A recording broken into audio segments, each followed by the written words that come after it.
In chapter 31 of the book of Genesis, we find Jacob departing from his father-in-law's household and taking with him his two daughters of Laban, who he's married to, and the two servants that he is also married to, and he takes with him the children. But he does this, not surprisingly, with a level of trickery and deceit. Laban is of the opinion that Jacob has gone out to tend to his flocks and make sure that they're well fed, but instead Jacob is driving the flocks on. Now, what's interesting is that Jacob does this at the prompting of God himself. God comes and appears before him, speaking to him, saying, "Look, it's time for you to go back. You don't have the favor of Laban anymore." What we're seeing is the fruit, and we're going to see it in chapter 32 as well. We're seeing the fruit of lives built around deceit. We're seeing relationships broken because of dishonesty and because of greed, frankly. Jacob has prospered. Jacob has been made wealthy, and Laban is not so wealthy. Things have not gone well for him lately. He had been blessed while Jacob was working for him early, but now as Laban tries to take advantage of Jacob, God in his providence, and frankly, Jacob in his cleverness, puts Laban in a place where his wealth is not so much. We're not getting a positive, encouraging picture of Laban here. So Jacob goes to Rachel and Leah. He tells them what his plan is, and they're like, "Yeah, that guy's no good. He's got nothing for us. Let's go. We're ready to go." And so they head on their way. What's strange, however, is that Rachel takes the household gods of her father. Isn't that odd? Well, it tells us a couple of things. One, whether or not Rachel did this for the sake of her own practicing of her faith, or whether she did this to get back at her father, whether this was a spiteful act, Rachel's not perfect. Laban, of course, is not perfect. He should not be having any household gods. But he does. And Rachel, again, either because she's wanting to punish him or because she embraces the worship of those household gods, takes them with her. So now Jacob has gone out with every bit of blessing that God has given him. He has multiplied Jacob. He is making Jacob now Israel. He's got all of these sons, and he's on his way back to the promised land, but he's carrying with him, unbeknownst to him, the household gods. Laban eventually discovers that Jacob and the family have taken off, and despite the fact that Jacob had 3 days lead time in the course of a week, Laban and his catch up to Jacob and his. And God comes and gives a message again, this time to Laban. The message that God gives to Laban is, say nothing to Jacob for good or evil. God is, and Laban acknowledges this, God is instructing Laban not to harm his son-in-law. Laban's got some frustration. He's got some anger for two reasons. One, his meal ticket has taken off, and Laban's left with just about nothing. And secondly, he's also lost his household gods. And Laban, to his credit, speaks to Jacob and says, "God told me not to say anything good or bad to you." But he does. First thing he does is he grumbles and complains. "Why did you sneak off like this?" I mean, that's the thing about deceit. The difference between a con man and a armed robber. The armed robber doesn't pretend to be your friend. He doesn't act like he's doing anything other than taking what's yours. But the con man wants both to separate your wealth and you while maintaining a positive relationship with you. So Laban has, for all these years, looked at Jacob as his meal ticket, treated him as his meal ticket, as Jacob lamented, changing his wages 10 times, doing the flip-flop with Leah and Rachel, and yet when Jacob leaves, without saying goodbye, his response is, "What gives? I'm the father of these girls. Why in the world would you not let me say goodbye? There's nothing to be afraid of. I'm a good guy. Your God even spoke to me and told me not to hurt you, and not to say anything harmful to you. But you left, and you left in secret. And not only that, it's like it catches up with him. It's like he can't keep it down anymore. I mean, if you're going to say anything bad to Jacob, if it were me, I would be tempted to take that first route. Why would you do this? I would try to, in essence, to make up with Jacob by being positive towards him. I would want to say goodbye. I would want to bless you before you go. Why would you do this? I can see doing that. But if Jacob's God has come and spoken to you and says to you, don't say anything bad to Jacob or good, don't you think that your household gods would not be on the conversation agenda for you? Don't you think you'd I guess the real God came and spoke to me. These little statues that I have by which I worship these false gods, I probably just need to leave this out of the whole thing. That's what I would have thought. But he doesn't. And in not doing so, he raises the stakes. Now, I don't want to beat a dead horse, but I do want to make sure we don't miss the recurring patterns that happen time and again in the book of Genesis. So Laban lays out his complaint. Why in the world would you take my household gods? And Jacob, knowing nothing about it, and knowing about his own desire and zeal to deal honestly, says, hey, I don't have your household gods. In fact, if you find your household gods, whoever has them, go ahead and take their life. I'm so sure. I bet the lives of everyone with me that we don't have it, because we would never do that. Now let me pause here for a moment and remind you of the importance of remembering that these are real people. This actually happened. And knowing that, I want you for a moment to put yourself in the place of Rachel.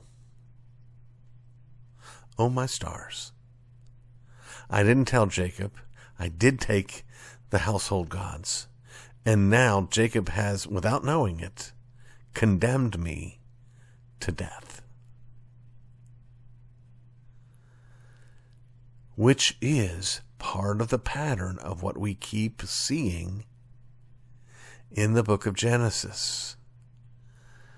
I've reminded you already multiple times to remember this, that if we want to understand what this text is saying, the first thing that we need to hold on to, the first thing we need to figure out is, what is the original author seeking to communicate to the original audience? Now, it's absolutely true that one of the things that Moses is seeking to communicate to his original audience is simply an accurate reflection of what happened. Moses wants them to know their history. He wants them to know their background. He wants them to know their family story. And that's one of the reasons why he's telling it. But when you see these patterns, you begin to realize there's something else going on here.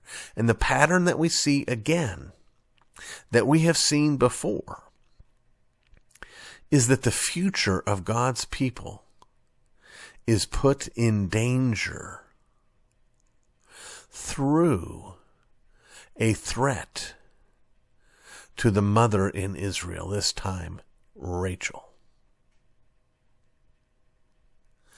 It happened before with Sarah and Abraham and the Pharaoh.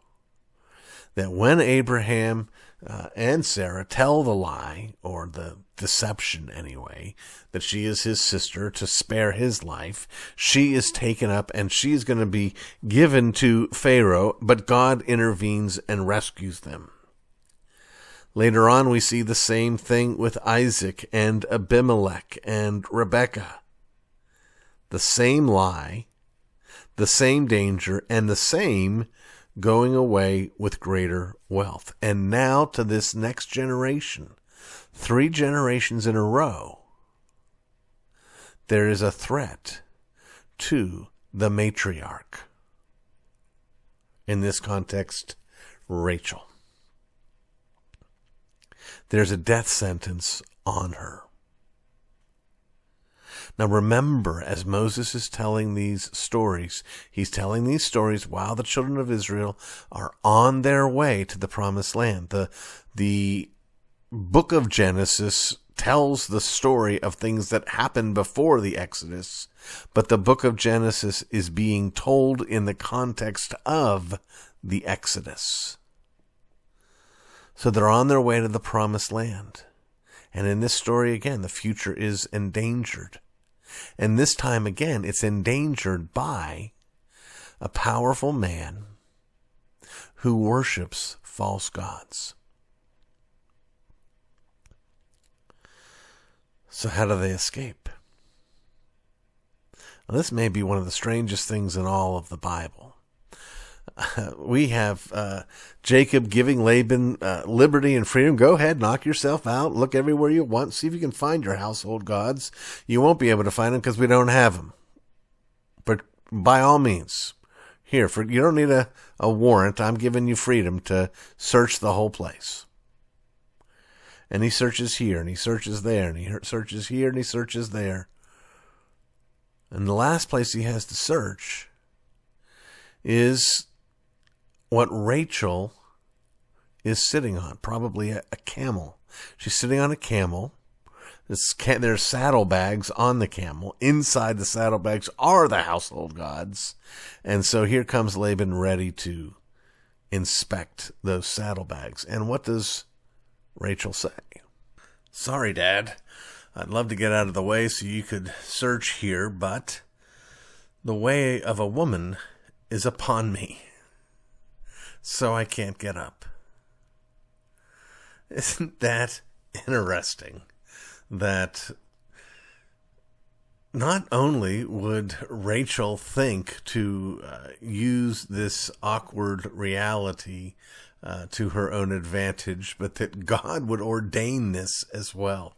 That God would establish this excuse for her, that she would be able to protect the secret by which she, if it gets out, she would lose her life.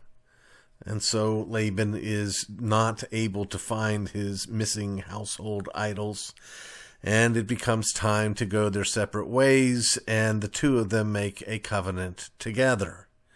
Now, there's a lot of discussion and a lot of study that goes into the nature of this covenant between Laban and Jacob. There is a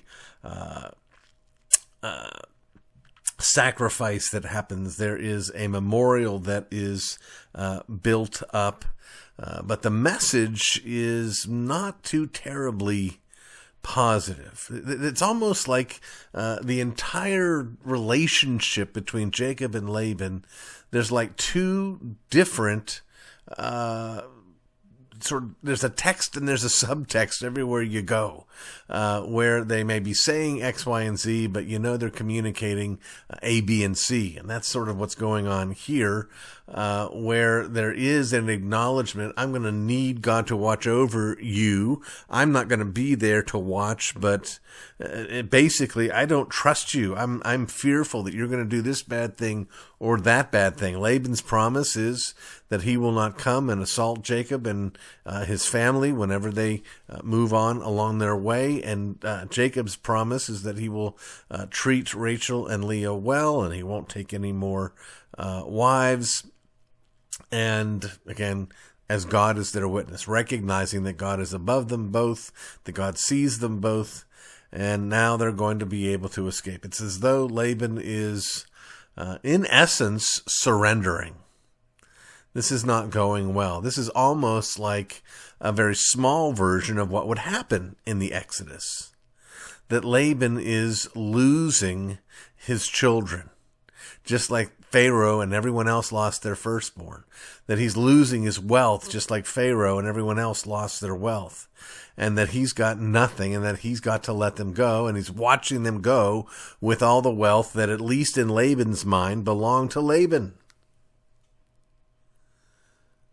But it's God who decides. It's God who, in fact, Jacob says this to Laban, or rather to Rachel and to Leah. Look, you know what happened. I said, give me the speckled, and they all turned speckled. Give me the striped, they all turned striped. God was doing this, not me. Well, once again, I want us to remember that God's providence is real, it's powerful, it's also very messy. It's also difficult to discern. We need to be very careful not to think that we know all the time what God's doing and why he's doing it. But at the end of the day, he is the one that's doing it. Now we're going to move, when we come to the next chapter, we see that Jacob, tricked Esau and had to flee and ended up with Laban. Then he, in a sense, tricked Laban. He's more tricked by Laban, but in a sense, tricked Laban and has to leave. And now he's going to go and run right back into Esau. But happily, things are going to go better there. That's what we'll look at next time when we come to the next chapter. But for now, let's not forget that God makes straight lines with crooked sticks. God uses crooked men like Laban and crooked men like Jacob to bring to pass his will. He uses a woman like Rachel, who would steal from her father, steal her father's household gods, and then lie to her father about it in order to have her own life spared. There's plenty of sin to go around, and yet it is still working out God's plan. The fulfillment of the promises that God made to Abraham, who had plenty of his own sins, and through Isaac, who had his own sins, and now through Jacob, who has his sins, and every part of the cast of characters, they've all got sins. As we look at these patriarchs, as we look at these heroes of the faith, these ones that are our fathers, we need to remember that they're not the Son. That is, these ones who are types of Christ are not Christ himself. Every one of them has feet of clay, just like us. Every one of them needs the redeeming work of Christ, just like us. And that is the plan. And that is how the posterity and the future is secured. By faith in the one who delivers us, the one who draws near to us, the one who remembers us, the one who makes covenant with us, and the one who suffers for us.